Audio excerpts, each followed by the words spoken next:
Je mange, là, j'arrête pas de manger. J'ai toujours la main dans le frigidaire ou dans l'armoire. Je suis pas comme ça. J'étais comme ça, jeune. Mais maintenant que je suis un monsieur, je suis pas comme ça. Mais depuis quelques jours, Tu y a rien redécouvres de ton adolescence. il n'y a rien de trop beau. Un petit 2-3 biscuits. Une portion de plus. Parce que bon, je sais pas si vous avez remarqué là, pendant qu'on était là-bas, mais je suis un garçon un peu douillet. Puis les quelques défis alimentaires, surtout auxquels on a été confrontés, là, je compense. Oui, c'est ça. Puis t'en es pas encore tout à fait remis. Là. Non, puis on est un peu incommodé. Hein? Ça va s'entendre, je pense, Martin. Encore un petit peu. On a attrapé, je pense, un genre de petit virus milanais. Sauf Godin, l'homme de fer. Il ne fléchit pas. C'est une brute. C'est un animal. Une force de la nature. Une force de la nature, voilà. Avez-vous eu le temps de décompresser un peu, de vous recueillir sur ce qu'on a vécu? Est-ce que quelque chose a émergé de ce périple? Une réflexion, un sentiment? Ben moi, je suis très content d'avoir assisté à ce que je crois avoir été le meilleur match de hockey des 20 dernières années.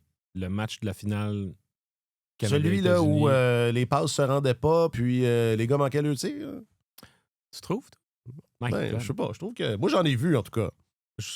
Écoute, le rythme effréné de ce match-là, la tension, le build-up, j'ai trouvé ça magnifique. Je me sens privilégié d'avoir été là.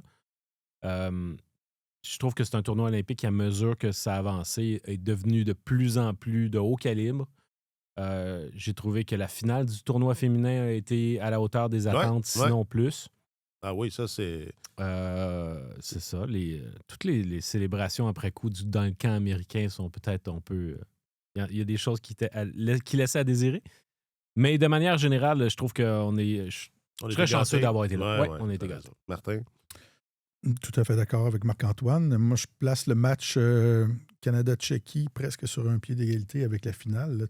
L'enjeu n'était pas le même, mais c'était un match. Moi, je pense que j'ai préféré ce match-là. Ouais. C'était un match de hockey incroyable, féroce, d'une équipe qui a décidé de se tenir debout contre le Canada. Une équipe nationale, de façon générale, toutes catégories confondues, qui a donné énormément de difficultés au Canada depuis quelques années. Puis bien sûr, de retrouver les deux grandes puissances mondiales dans un match de médaille d'or. Dans un match, il y a beaucoup de choses qui peuvent arriver. Je pense pas que le résultat reflétait l'allure du match, mais c'est comme ça le hockey. Mm-hmm. Puis ça va garder tout le monde sur le bout de son siège pendant 4 ans. Tout le monde va avoir hâte de voir le prochain chapitre de l'histoire. Les gens ont déjà commencé à projeter des formations là, pour 2030. Oui, on a vu en action hier soir un défenseur qui va être là dans 4 ans. Oui, il est sur pas mal toutes les projections. Ouais. Moi, j'avais jamais vu jouer Connor McDavid en vrai. Là, j'ai été gâté, mais je l'ai vu 4-5 fois. J'étais à côté. C'est ma nouvelle obsession. C'est mon nouveau... à tous les jours, je vais en parler. J'ai trouvé que c'était un spectacle magnifique que de le voir aller. Évidemment, je suis d'accord pour dire qu'il a peut-être voulu trop en faire, là, surtout en prolongation dans le dernier match. Je pense qu'il va apprendre. Mais vous avez vu, quelqu'un lui a posé la question, je ne sais pas qui exactement, mais j'ai vu ça passer sur les réseaux sociaux, mais il y a quelqu'un qui lui a dit j'en ai une difficile. La Coupe Stanley, la médaille d'or, ils ont réussi à trouver Gretzky, ils ont réussi à trouver Crosby. Puis McDavid a accusé le coup, là, mais il a répondu avec générosité, je dirais. Puis dorénavant, c'est ma nouvelle obsession. Et je vous le dis tout de suite, je vends le punch, mais c'est pas à Edmonton que ça va se passer. Mais j'ai trouvé que je me suis trouvé très gâté d'être là en vrai là, et de le voir aller. J'ai trouvé que c'était absolument époustouflant. Moi, concernant McDavid, ce qu'on a vu, la façon dont il a joué en prolongation, ça m'a beaucoup déçu de le voir essayer de régler ça tout seul, alors que, on s'entend, il était entouré de coéquipiers qui appartiennent à la super fine élite mondiale. Puis je me pose encore la question, à savoir, est-ce que c'était le syndrome du golden goal, là, du but en or? De vouloir être ce gars-là. Est-ce qu'il a joué comme ça parce qu'il voulait être ce gars-là? Ou c'était l'aboutissement de tout le temps qu'il a passé à Edmonton en étant celui qui doit toujours régler la question Puis c'est un réflexe naturel qui est remonté à la surface en disant, bon, ben, si je ne règle pas ça, probablement que ça ne se réglera pas. Mais je demeure convaincu aujourd'hui que McDavid, c'est, je pense, le plus grand fabricant de jeux dans le monde du hockey sur la scène mondiale présentement. Peut-être avec Kucherov, qui est un passeur exceptionnel aussi. Mais je pense que si les Canadiens avaient juste fait preuve de patience, puis qu'ils avaient pris le temps de laisser développer le jeu, ça serait arrivé. Et ils ont été impatients. Ils sont morts à cause de leur impatience. Ouais. Puis surtout qu'on le sait, là, en prolongation, c'est la possession de rondelle qui fait foi de tout. Fait que quand tu t'amènes à 1 contre 3 puis que tu n'es pas capable de décocher un tir, il avait fait une tentative semblable qui n'avait pas coûté dans les secondes précédentes, mais là, 2 tentatives de tir qui aboutissent pas, une présence qui se prolonge, une perte de possession, là, finalement, tu ouvres la porte toute grande à l'autre équipe. C'est dommage, mais écoute, je suis content que tu l'aies vu finalement en vrai. C'est pas trop tôt, hein, pour un gars qui parle de hockey. C'est bien. Non, mais moi, j'ai pas le droit d'y aller. Il me laisse pas rentrer. OK. Ben, il te voit venir de loin. C'est un peu... Non, je parle à la porte. C'est ça. Je parle à la porte du building. Check, c'est Quand coupable. je vais, il faut que je mette la main dans ma poche. C'est bien correct. Là. Moi, j'ai pas de problème avec ça.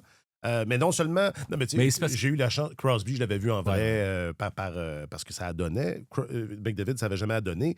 Mais là, c'est l'exact contraire. Là. J'ai passé 2 semaines avec lui à quoi? On était à côté. Là. On avait une très bonne position pour le regarder. La vitesse... il tire ce sport-là vers le haut d'une manière... Ça n'a pas d'allure. C'est incomparable. Ouais. Donc, enfin, moi, je suis dans son coin. Je l'étais, là, je l'ai toujours été, mais plus que... Ben là, si t'es dans son coin, il va le consoler, parce qu'à mon avis, il y en a bougonné une, pas pire. Là. C'est une métaphore. C'est une métaphore. OK, aujourd'hui, une avance, qu'est-ce que ça donne? Comme un grand Lane Hutson, mais peut-être meilleur. Et il reste une semaine avant la date limite des transactions. C'est tellement hockey, épisode 488.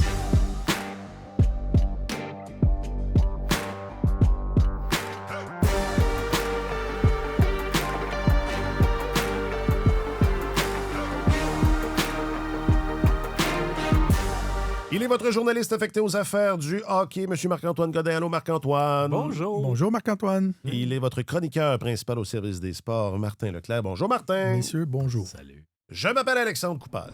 Ben, c'est sûr, tu mènes 2-0, puis tu t'es mis sur un 5 contre 3, tu sais. C'est plate. Quand on a scoré 3-2, je trouve qu'on aurait pu gérer la rondelle offensivement meilleure pour passer plus de temps dans leur zone. Je trouve que c'est juste eux autres qui ont attaqué, genre. Fait qu'il a fallu se défendre trop. Puis on n'a pas fermé ça à la fin. Un Martin Saint-Louis qui avait pas l'air de... Il avait l'air un peu contrarié de la façon dont ça s'est terminé, alors qu'il devrait être habitué. Je veux dire, les Canadiens échappent souvent des avances. Ouais. J'ai vu une stat, je pense, dans le texte de Sol, dans la presse. Je pense que c'est l'équipe qui donne le plus souvent de buts quand l'équipe adverse retire son gardien. Mm-hmm. Genre, c'est comme les meilleurs dans la Ligue pour ça. Alors, il ne devrait pas y avoir d'étonnement. Ben, je pense que c'est pas...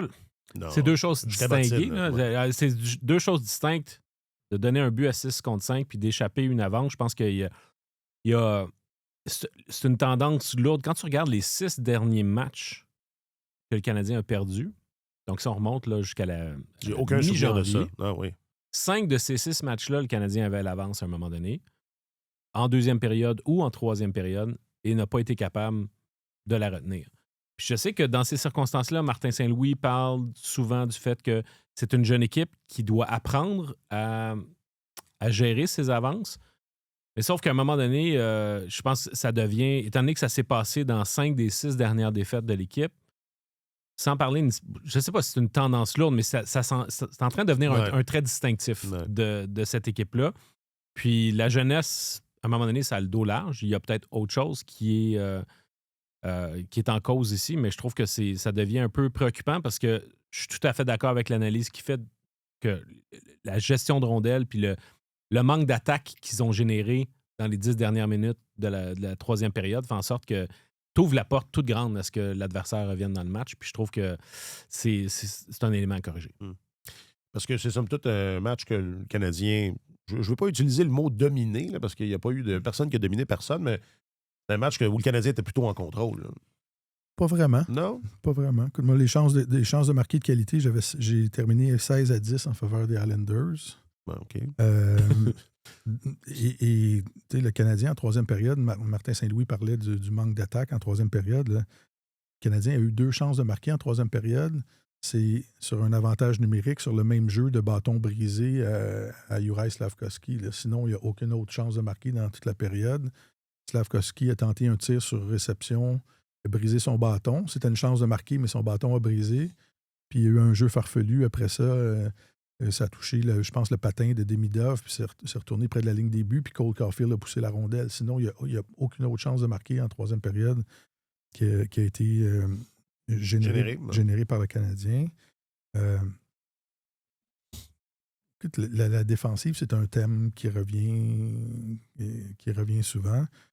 On a posé la question après le match à Martin Saint-Louis, à savoir... je ne me souviens pas de la formulation exacte de la question, mais il disait que c'est simplement ces joueurs qui n'avaient pas fait leur travail. Et avant que ce but égalisateur-là soit marqué, Juraj Slafkovský a eu la rondelle sur son bâton, pas très loin de la ligne bleue. Il avait juste à sortir la rondelle et ça l'est fait soutirer. Je pense que ça a tourbillonné pendant 20 ou 25 secondes. Après ça, le Canadien a pu retoucher à la rondelle jusqu'à temps que les Islanders marquent le but. Slafkovský n'a pas joué un bon match défensivement hier. Il est plutôt nonchalant défensivement. Il se place aux bons endroits, mais il n'est pas combatif. Puis, sur le but vainqueur des Islanders en prolongation, il était le dernier joueur du Canadien entre la rondelle et le filet.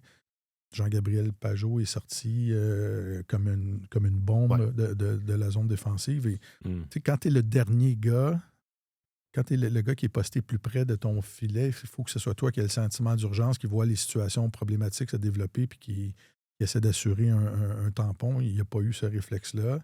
Puis je pense que c'est Dano aussi qui n'a pas suivi Pageau. Mais bref, c'est ça. Je me demandais après le match comment ça se fait que Slafkovský avait été placé en prolongation. C'est normal qu'il joue, mais à 5 contre 6. Je pense qu'il y a d'autres gars plus fiables défensivement qui auraient dû assurer cette mission-là. Il n'y a pas peut-être un petit effet lendemain de veille aussi, ou c'est moi qui est trop... Ben écoute, je pense que ça, c'est à géométrie variable. Tu regardes Nick Suzuki, il n'y en avait pas de lendemain de veille. Là. Moi, ce qui m'intrigue dans le cas de Suzuki, c'est qu'étant donné que la cadence du jeu aux Jeux olympiques a tellement été élevée, surtout au sein de l'équipe canadienne, que ça incite probablement un gars comme Suzuki à augmenter sa cadence de jeu parce qu'on sait que c'est pas celui qui va à une vitesse incroyable. Il est plus méthodique, il est cérébral. C'est vraiment son sens du hockey qui prédomine, qui fait en sorte que ça fonctionnait si bien avec Marner et Stone. Mais je ne sais pas si le match d'hier est un précurseur de quoi que ce soit, mais j'ai senti qu'hier, il s'est dit hey, je vais essayer de maintenir dans mon jeu à moi, avec le Canadien, ce même tempo-là avec lequel j'ai joué ou l'équipe autour de moi a joué durant les Jeux olympiques. Fait que dans son cas, j'ai pas du tout senti de lendemain de veille. Tandis que pour Slafkovský, pour Kapanen, ça a été beaucoup plus difficile. Ça a été plus difficile. Moi, j'ai l'impression que le lendemain de veille, c'était un peu pour toute l'équipe. J'étais avec Gascon. Je lui ai passé la remarque à un moment donné. J'ai dit, j'ai l'impression qu'ils ont tous été aux Jeux olympiques. Là. C'est normal que l'exécution ne soit pas pareille après presque 3 semaines de pause. Mais la phrase suivante, c'était bon, mais les Islanders aussi ont été en pause pendant tout ce temps-là, puis ça semblait meilleur de leur côté. Mais c'est ça, c'était pas. Ça n'a pas été un beau match. Hein, c'était un match brouillon. Il y avait beaucoup d'arrêts de jeu. L'exécution n'était pas tout à fait là. Les assignations défensives, pas tout à fait là. L'attaque n'avait pas beaucoup de cohésion non plus. Tu regardes le premier trio, 5 contre 5, a eu 2 chances de marquer. C'est Suzuki qui a eu les 2. Le deuxième trio, Slafkovský, Kapanen, Demidov, 1 chance de marquer. C'est Demidov qui l'a eu. Le trio Dano avec Anderson, Gallagher, aucune chance de marquer. Puis c'est New Hook avec Texier et Evans qui ont eu plus de chances de marquer à 5 contre 5. Ils en ont eu 3. Mais ça n'a pas été... Non. C'était Ça, pas ça m'étonne parce que j'ai eu l'impression que le trio de Dano ressortait davantage que celui d'Evans. Ouais. Fait que j'ai aimé, surtout la première moitié de rencontre, je trouvais que le trio de Dano, le trio les plus vieux, j'avais comme l'impression que le congé leur avait fait du bien puis qu'il y avait un peu plus de spark. Ouais, un peu plus d'élan dans les jambes. Mais non, écoute, c'est sûr que globalement, c'est pas un bon retour, mais écoute, ça a été, à mon sens, ça a été brouillon des deux côtés. Là. Je lancerai pas de fleurs aux Highlanders, dire quel match de hockey ils ont joué, parce que c'est vrai que le revirement de Slavkovski crée un tourbillon en zone défensive pendant 30 secondes, mais j'aurais souvenance d'une séquence en milieu de première période où le Canadien a passé 2 minutes, là. C'est en zone adverse avec le trio. Il y a eu un changement, puis ça a été le trio de Suzuki qui est resté là. C'était une très, très belle séquence. Puis il y avait une nette domination à ce moment-là. Puis c'est le moment dans le match où une des deux équipes a clairement eu le dessus sur l'autre. Tu sais. Il y a 3 gars pour moi hier qui ont été bons pour les Islanders. Bo Horvat, Anders Lee, qui joue dans son style de jeu, là, en causant du chaos autour du filet. Puis Matthew Schaefer qui a été... Sur qui tous les yeux étaient rivés. Et à qui je réserve un segment de 1h20 à venir un peu plus tard dans cet épisode. Juste un mot sur le retour d'Alex Newhook, qui, connaissait, tout le monde le sait, connaissait ses meilleurs moments avec le Canadien, peut-être ses meilleurs moments en carrière même, avant de se blesser. Ça a causé un jeu de chaises musicales. Qu'est-ce que vous avez pensé dans le fond... Vous venez de dire là, que, à géométrie variable, là, que les trios 3 et 4, appelons-les comme ça, ont plutôt bien paru. Martin, tu disais que c'est le trio d'Evans qui a eu le plus de chances de marquer. Marc-Antoine, tu disais que le trio de Dano semblait, reposé, enfin. Est-ce que c'est ça? Moi il faut que j'avoue que j'ai pas été surpris. Je pense comprendre pourquoi, mais je ne m'attendais pas à ce que ce soit Zachary Bolduc qui saute son tour en premier. Mais là, il va y avoir des tours à sauter là, parce qu'il y a trop de monde. Comment vous entrevoyez cette nouvelle réalité? Dans le cas de Bolduc, je pense que ça remonte aux semaines précédentes la pause olympique, puis le fait que ça avait été un petit peu plus difficile pour lui, puis d'essayer, si tu veux lui assigner un rôle, dans l'état actuel des choses, c'est un peu plus difficile, parce que si tu ne le mets pas en avantage numérique, là, son utilité au sein d'un troisième, d'un quatrième trio est peut-être un peu plus limitée.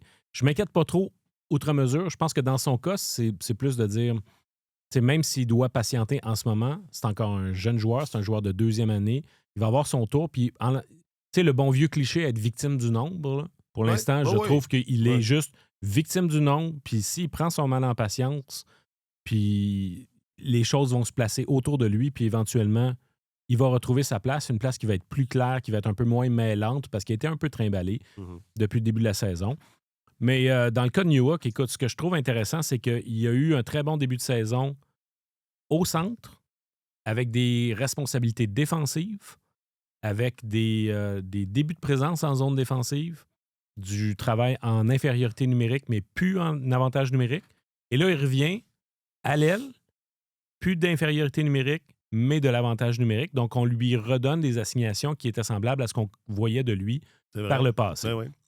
Alors, j'ai hâte de voir comment il va s'intégrer à tout ça, parce que est-ce qu'il va avoir simplement retenu les leçons sur la manière de jouer en termes d'utilisation de sa vitesse à des fins défensives? Ça, je pense que Martin Saint-Louis a beaucoup insisté là-dessus auprès de Newhook, de dire, regarde, t'es tellement rapide, c'est bien beau de faire de l'échec avant ou faire une relance de l'attaque en utilisant ta vitesse, mais tu peux l'utiliser défensivement aussi.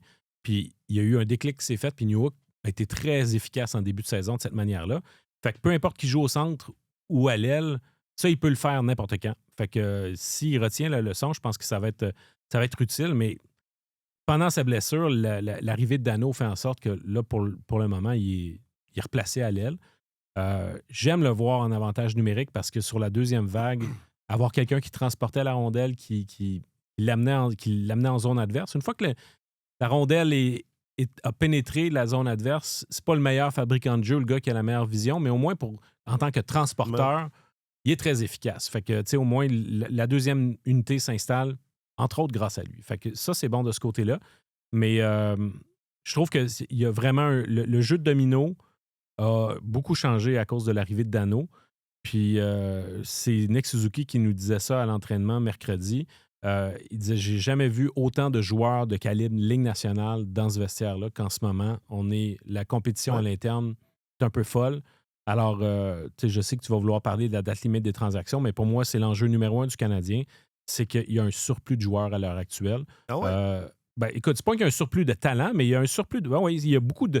C'est qu'à un moment donné, t'as beaucoup de joueurs que tu te dis, ouais, mais là, tant qu'à utiliser ce gars-là sur un 4e trio, peut-être que je pourrais obtenir quelque chose pour lui, parce que j'ai un autre gars que je pourrais utiliser peut-être 10 minutes par match, tu sais, puis ne pas avoir... Quand tu peux te permettre de te passer de Bolduc, si tu as Veleno qui a donné de très bons services dans un rôle limité, je trouve que c'est ça. Le Donc, Canadien ça parce a que, beaucoup de la beaucoup de profondeur, missions. c'est comme c'est comme... C'est tellement important, puis il n'y a pas d'effet de surprise. Là. Tout le monde savait que New York allait revenir et qu'on allait se ramasser avec quoi, 14, 15 attaquants, là, je ne sais plus. Ouais, mais probablement d'autres joueurs qui vont être blessés aussi. Il faut regarder ça. Mais dans le cas de New York, il ne faut pas oublier, ça fait 3 mois qu'il n'a pas joué. C'était très bon hier. Il y a toujours, quand un gars revient, il y a l'adrénaline coule fort et tout ça. Mais il va être utile à cette équipe-là. Puis Jake Evans doit se pincer quand il regarde à gauche et à droite. Ça fait changement de... Je suis centre du 4e trio, puis j'ai Texier d'un côté, puis New York de l'autre. Alors, écoute, et je trouve ça fascinant parce que je pense que c'est la 3e fois cette saison que, comme Martin Saint-Louis se retrouve confronté avec dans une situation où il faut repartir la machine, faire un reset.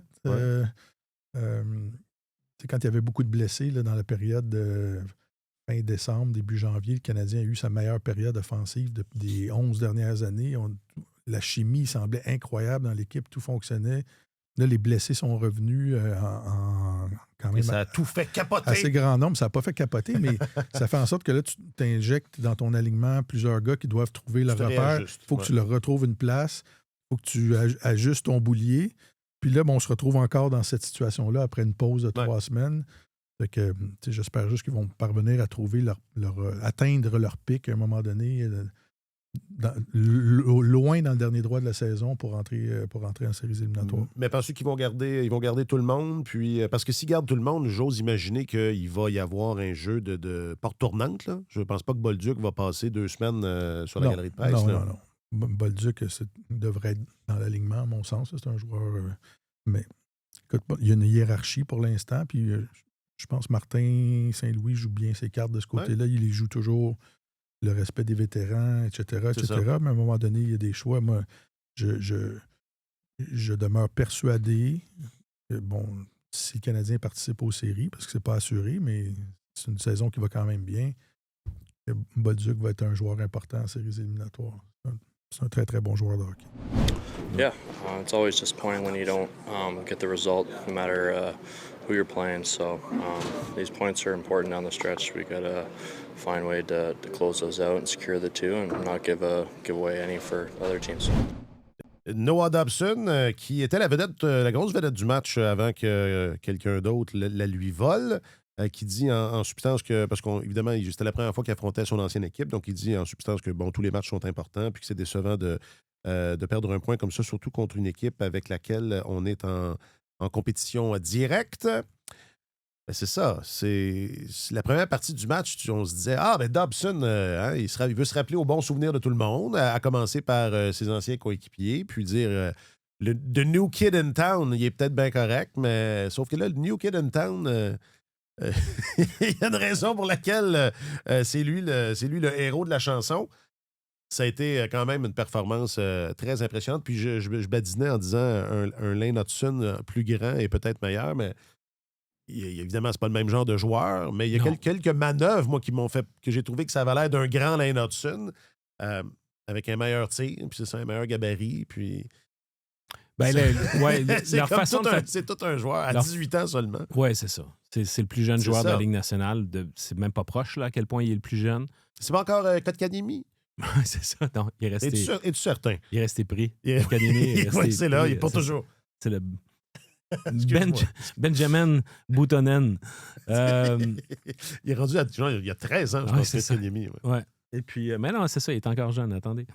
Non, mais dans le cas de Schaefer, écoute, c'est magnifique. Il conçoit son attaque différemment de Hudson. Effectivement, ça vaut la peine de mentionner, d'insister sur le fait que c'est 2 joueurs différents. Complètement.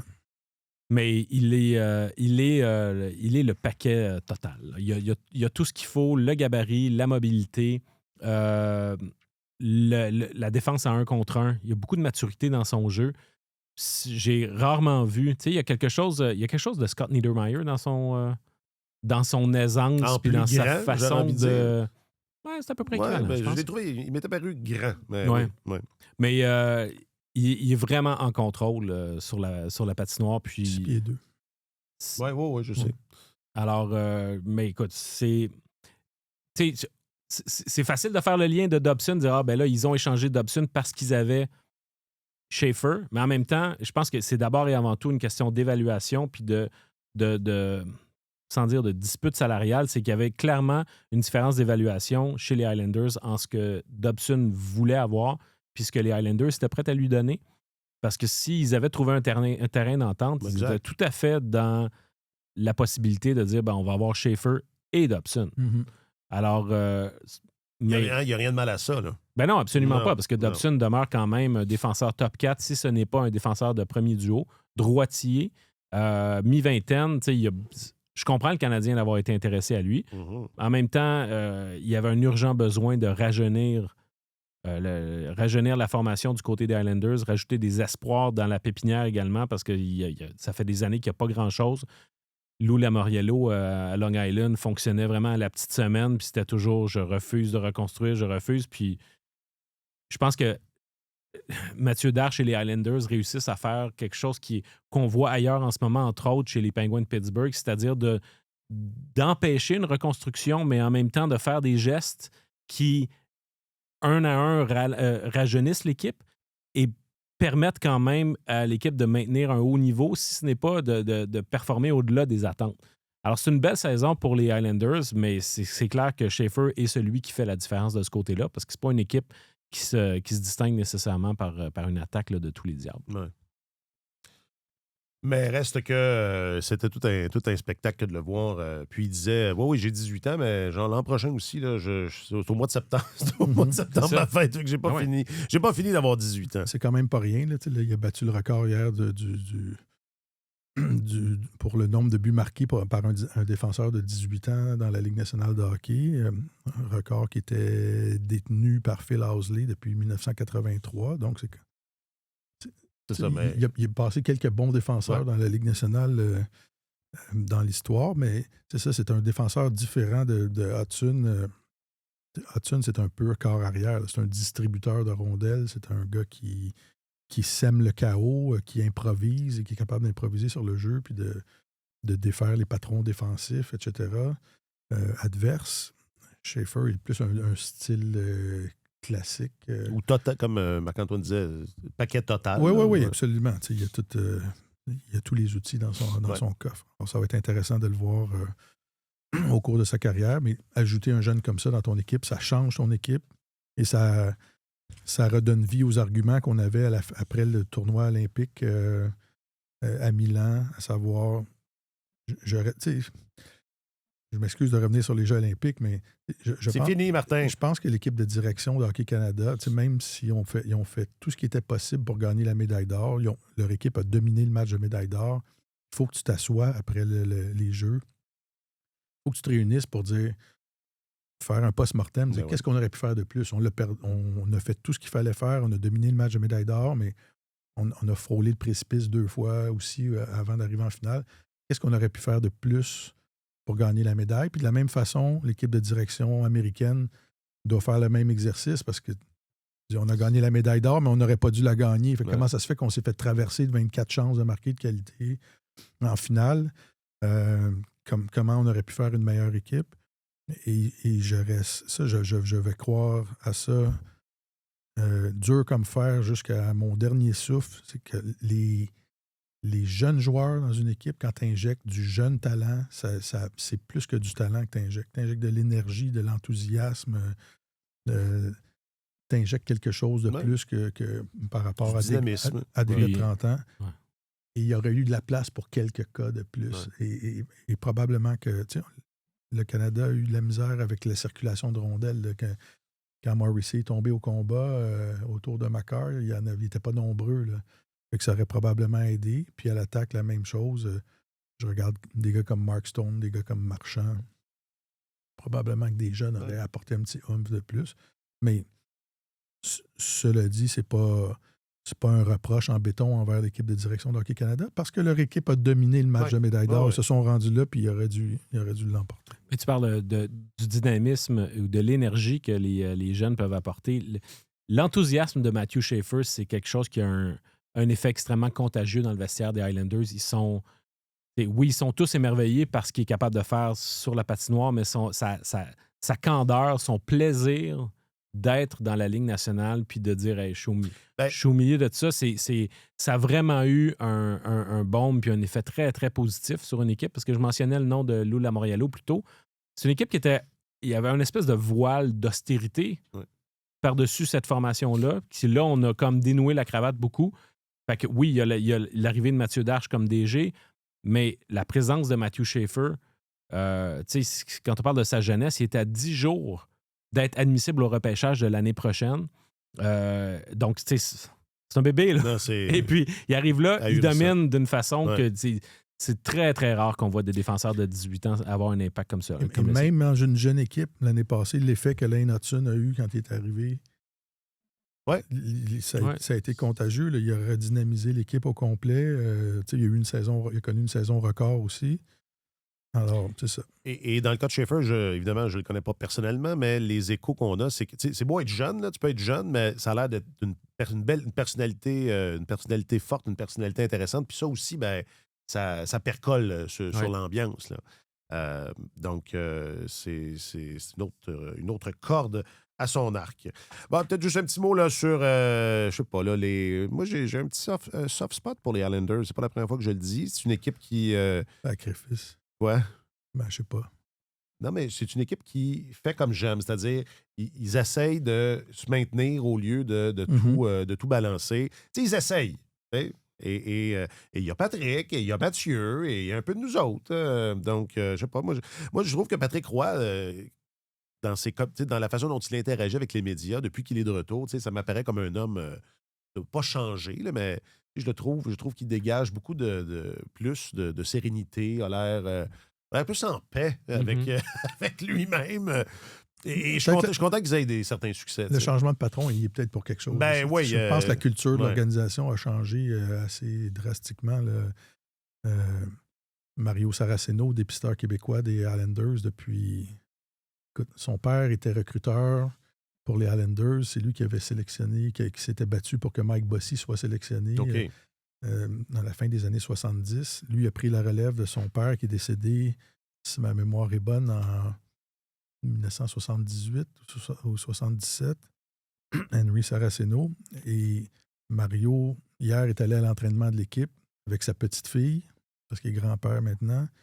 Et sa petite fille a jasé avec tous les joueurs, a eu des souvenirs, c'est ça. C'est ça que tu allais dire, c'est elle qui prend la relève. Non, mais ce serait pas arrivé. Ce serait pas arrivé sous l'autre direction. Okay. Non. Mais écoute, cela étant dit, la saison des Islanders est un peu... une des raisons pour lesquelles ils arrivent à se maintenir, c'est qu'ils ont un rendement exceptionnel de leur gardien de but. Voilà. Parce que Sorokin réussit à se maintenir dans un environnement en termes de chances de marquer qui est un des plus problématiques de la Ligue nationale. C'est une équipe qui accorde beaucoup de chances et qui est beaucoup plus poreuse défensivement que ce que les résultats finalement suggèrent. Puis ça, c'est à cause... Le grand égalisateur dans tout ça, c'est Ilya Sorokin. Fait que... c'est ça. Moi, une équipe qui se fie juste sur son gardien, c'est confortable pour moi. Oui, c'est ça. C'est du terrain connu. Hein? Je me reconnais là-dedans, puis c'est comme la soupe poulet nouilles. Ouais. Les Rangers ont été comme ça avec Shesterkin au cours des dernières années aussi. Shesterkin faisait face à un nombre ahurissant de chances de marquer. C'est le grand égalisateur. Question du public, réseaux sociaux. Question du public, réseaux sociaux. Question du public, réseaux sociaux. Question du public sur les réseaux sociaux. Là où ça fait mal, réseaux sociaux. question du public, question du réseau social. Alors, il y a une seule question qui s'imposait avec cette reprise des activités dans la LNH. Alors, via les réseaux sociaux de Radio-Canada Sport et du TikTok officiel de Tellement Hockey, on vous demandait est-ce que le Canadien va faire les séries? Alors, sur le book, Marc, bonne question. Jocelyn, ils vont les faire, mais ne passeront pas la première ronde. Fred, assurément, mais est-ce que le Canadien est une équipe de série? Ah, j'aime ça. Une question du public dans les deux sens. Sur le gram, Gab, est-ce que l'eau est mouillée? Monstre de Chila, est-ce que l'hiver est froid? Je pense qu'on est dans le... Éric, certainement. Sinon, sur le TOC, il y a Michael puis Jérôme. Oui, s'il s'effondre pas. Et Jérôme, oui, 2e de division.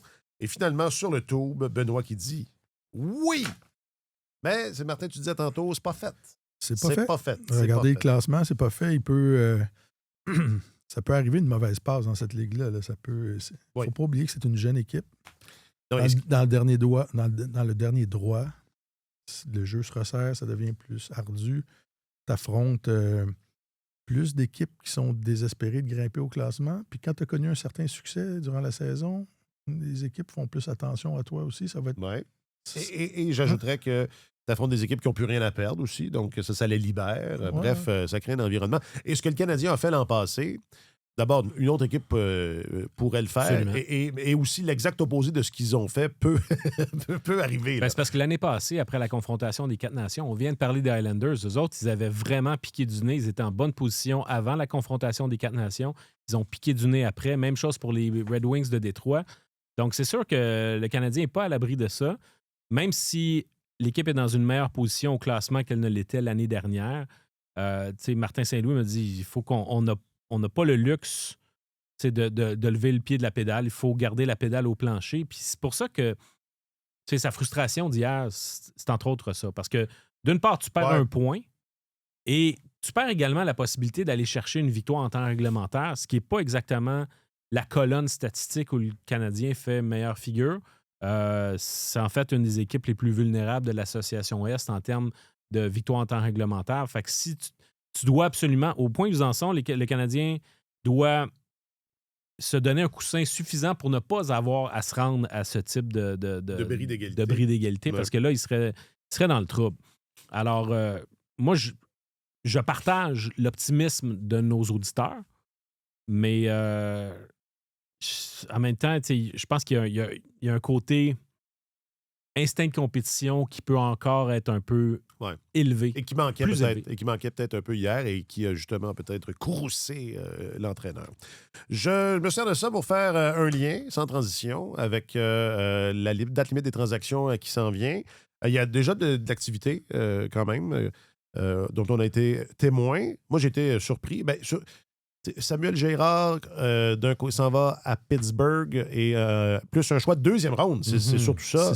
En retour de Brett, notre ancien Brett Kulak. J'étais comme, je pensais pas que Brett pouvait générer autant de ristournes. Oui. C'est fascinant de voir que Kulak, dans la même année, va avoir joué avec Connor McDavid, Sidney Crosby.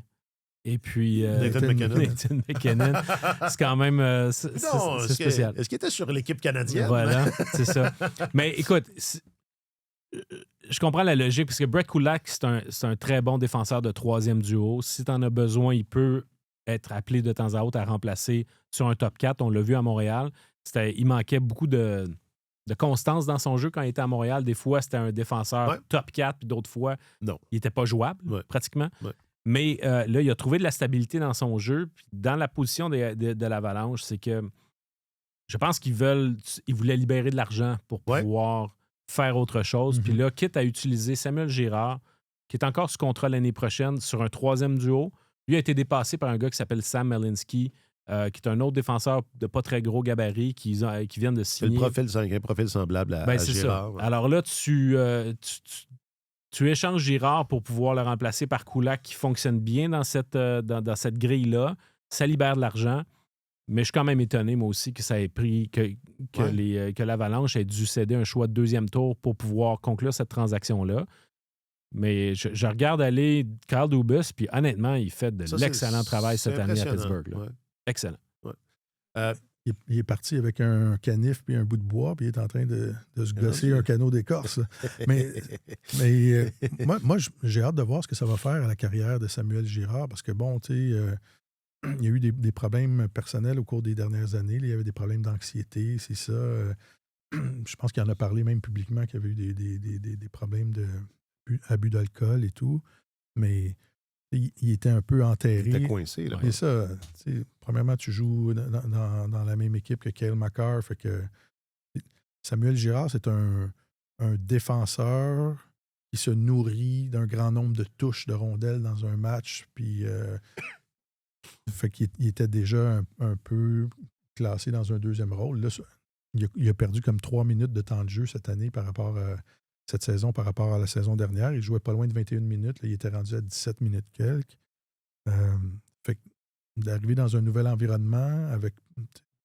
Des fois, ça fait du bien à un athlète, juste de... Ben oui, on l'a vu souvent. Ouais, de repartir à neuf. Et s'il y a une bonne tape dans le dos, puis tu regardes le portrait à Pittsburgh, Christopher Le Temps... il ralentit beaucoup. Il a ralenti. Eric Carlson, c'est pas l'Eric Carlson des beaux jours. C'est un pari intéressant. Ouais. Là, il a juste 27 ans, Samuel Girard. Non, c'est ça. Ben, j'ai l'impression que ça fait tellement longtemps qu'il est là. Il a 27 ans, puis c'est sa 9e année dans la Ligue. Là. Ouais. Mais je suis d'accord avec toi, c'est un excellent pari pour eux autres. Oui. Moi, je l'ai déjà dit, j'ai pas toujours trouvé que le travail de Kyle Dubas méritait là, d'être souligné, mais ça, c'est difficile de voir. Pas vraiment d'argument là, pour contredire la qualité de ce geste-là. Ça va bouger? Est-ce que ça va revoler? Est-ce qu'il va y avoir... Est-ce que c'est une grosse semaine? Parce qu'on passe la semaine ensemble, je vous le dis. Là, Gascounet est en semaine de relâche. D'ailleurs, on va rester chez nous mardi, tout le monde, parce que moi aussi, je suis en semaine de relâche, mais vendredi, on sera tout le monde ensemble. Mais on passe les 2 prochains balados, les 3. Est-ce qu'on va être occupé? Est-ce qu'on va avoir bien des affaires à dire ou va falloir se contenter du 4e trio du Canadien, puis qui devrait jouer à la place... C'est pas mal toujours occupé ouais. dans la semaine qui précède là, la date limite. Il y a quand même eu de l'action déjà. Ouais. Il y a quand même eu des grosses transactions. Oui, mais il reste quand même beaucoup de joueurs qui pourraient changer d'adresse. Moi, j'ai hâte de voir parce qu'avec le plafond salarial qui augmente, tu as moins la dynamique d'équipes qui disent « Oh, mais là, j'ai pas les moyens de le permettre. L'année prochaine, je pourrais pas intégrer ce joueur-là. Ouais. » On est tellement rentré dans une mentalité de « c'est toujours des joueurs de location qui changent d'adresse à cette période-ci de l'année ». Je pense qu'on va voir davantage de transactions où il y a des gars qui il va leur rester une autre année, sinon 2. Puis que c'est juste de dire une analyse ou une opportunité, la date limite des transactions, de dire OK, où en sommes-nous dans notre courbe, là, dans notre vie d'organisation?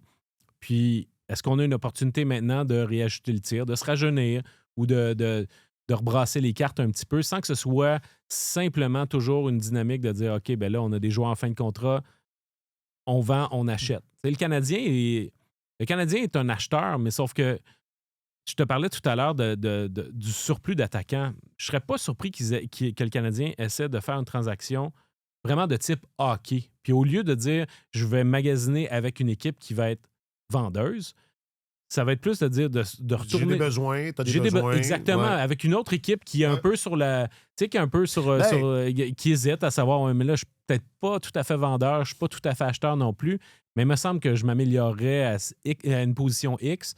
Je pense que c'est davantage de ce côté-là que le Canadien voudrait s'améliorer parce qu'il est en position de pouvoir faire des transactions.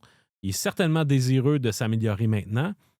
Mais je pense pas que le cadre soit favorable pour que les atouts de haut choix au repêchage ou de meilleurs jeunes espoirs, je pense pas que ce soit le bon moment pour dire là, ces munitions-là, les gaspilles, on les utilise maintenant. Je pense qu'à ce niveau-là, je m'attends à ce que le Canadien attende au moins à l'été pour utiliser ces atouts-là, mais ça veut pas dire qu'il y a quand même des mouvements qui peuvent pas être faits. Là. En fait, c'est le retour à la vie normale. Tu sais, les circonstances dont tu parlais, des équipes qui étaient prises avec le plafond, c'était la conséquence du plafond qui a été gelé pendant 3 ans, 4 ans.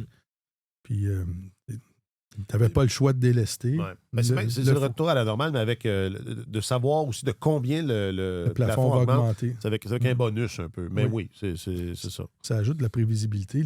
Ça devrait toujours être comme ça, j'ai l'impression. Ben, ça facilite beaucoup le mouvement de personnel. Puis je suis convaincu que les DG trouvent ça bien commode. Au lieu de naviguer à l'aveugle. Là. Mais tu penses pas que ça crée une inflation? C'est que sachant que l'enveloppe va être plus grande de X dans 2 ans, ça incite les équipes à donner de plus gros contrats puis à agir avec moins de prudence quand vient le temps de donner des contrats à long terme en disant « Anyway, le plafond va augmenter. Si tu veux 16 millions, let's go. » Ça incite certainement les agents à ajuster leurs demandes. Il n'y a rien de mal là-dedans. Il n'y a rien de mal là-dedans. De toute façon, le système fait en sorte que si ça n'augmente pas comme prévu, le salaire va avoir une ponction sur le salaire. Donc, mais là, c'est le contraire. Là. Les joueurs... Non, je sais, mais les prévisions sont tellement inférieures à la hausse réelle des revenus que les joueurs reçoivent des chèques de surplus. De surplus. Ben oui, il faut que ça marche des deux côtés. Mais ce que je veux dire, c'est que si d'aventure, fallait que les revenus ne soient pas... Il n'y a pas de risque, il n'y a pas de... Non. C'est formidable. Toutes les entreprises au monde devraient fonctionner comme ça. Partage des revenus avec les propriétaires. Selon le désir des propriétaires.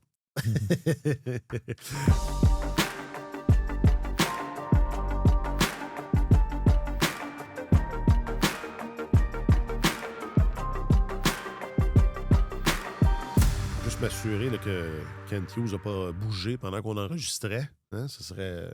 Scandaleux. Ça arrive tout le temps. Oui. Ça semble pas être le cas. Bon. Là, on va aller se reposer. Hein? On est malades, nous autres. Donc, je ne sais pas si c'est la conséquence plus du virus qui a circulé dans l'équipe ou de la quantité phénoménale de poussière qu'il y avait à l'aréna, à l'amphithéâtre. Oui, où les murs étaient encore en train d'être sablés. Oui, la glace était correcte. Le reste, moi, j'en ai parlé ailleurs, mais j'ai vu bien des poubelles arrachées dans les toilettes. Les toilettes n'étaient pas prêtes à recevoir des hordes de buveurs de bière d'Europe de l'Est. Ouais. Ça, je vous le dis. Mais ouais, la glace était correcte, mais le reste... il y a ça, l'avion, la malnutrition. Vous autres, vous avez travaillé fort, en plus. Mais c'était fantastique. C'était Connor McDavid. Avec le petit chandail dans le vent, là, ça, moi, je vais. Macklin Celebrini. Tu pourras dire que tu as vu Macklin Celebrini à ses premiers jeux. Exact. Ouais. Martin Leclerc, je rappelle que tu es notre chroniqueur principal au service des sports. Messieurs, quel bonheur de vous retrouver. Ça m'a paru une éternité ces 3 jours sans vous voir. Ben oui, on s'était tellement habitué à se voir souvent durant les jeux. On rentre demain, on s'appelle. Marc-Antoine Godin, tu es notre journaliste affecté aux affaires. Tu vois que je t'ai débaptisé, mais avec autre chose. Ben oui, c'est différent. Au moins, tu ne m'as pas appelé Marc-André, c'est bon. J'ai répété. Je rappelle que tu es notre journaliste affecté aux affaires du hockey. Merci infiniment. Privilège. Oui, un gros merci à Jacques-Alexis Bernardin à la production de cet épisode. Je m'appelle Alexandre Coupal. Passez un bon week-end. Sur tous les terrains et sur tous vos appareils, Radio-Canada Sport.